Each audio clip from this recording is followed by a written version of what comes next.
Bonjour, aujourd'hui dans cette vidéo, nous allons parler des pyramides.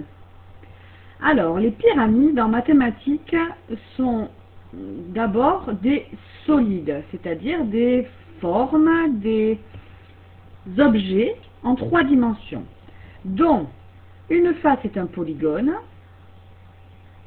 Cette face est appelée la base de la pyramide, et les autres, dites faces latérales, eh bien, sont toutes des triangles.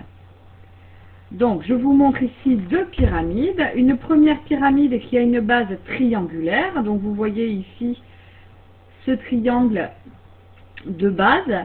Et puis, les 3 faces latérales, la face du fond, la face qui est sur le côté et la face ici de l'autre côté, qui sont les 3 faces latérales et qui sont en forme de triangle. Là, la pyramide a donc 4 faces qui sont toutes triangulaires, dont une est appelée la base.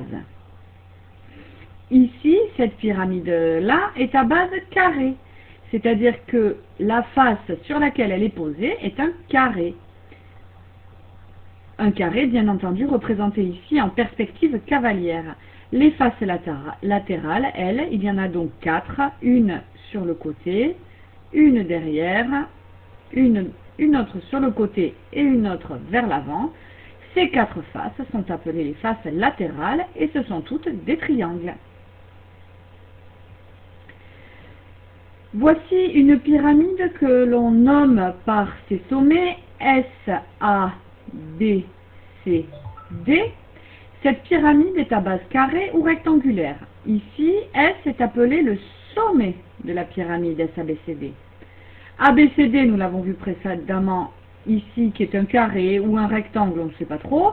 ABCD ici est appelé la base de la pyramide.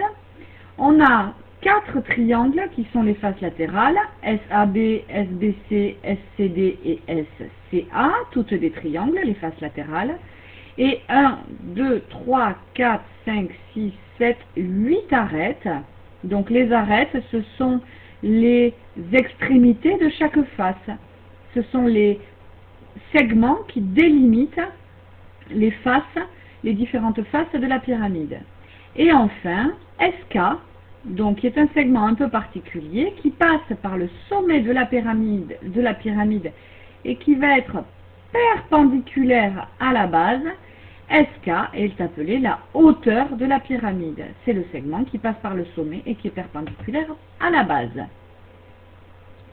Voilà pour la description des pyramides avec le vocabulaire des pyramides. Et maintenant, nous pouvons donner la formule qui nous permet de calculer le volume d'une pyramide, c'est-à-dire la contenance d'une pyramide. Eh bien, pour calculer la contenance d'une pyramide, il suffit d'appliquer cette formule qui consiste à faire l'aire de la base. Donc ici, vous voyez, j'ai mis une pyramide à base triangulaire, donc il faudrait connaître cette surface verte pour avoir l'aire de la base que l'on multiplie par la hauteur qui est marquée ici en rouge. Donc souvenez-vous, la hauteur passe par le sommet, elle est perpendiculaire à la base.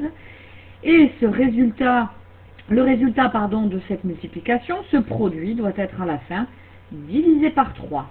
R de la base multiplié par la hauteur divisé par 3 et l'on obtient le volume d'une pyramide en centimètres cubes, en mètres cubes, en décamètres cubes. Voilà, attention aux unités. C'est tout pour les pyramides. Merci de répondre au questionnaire laissé à la suite.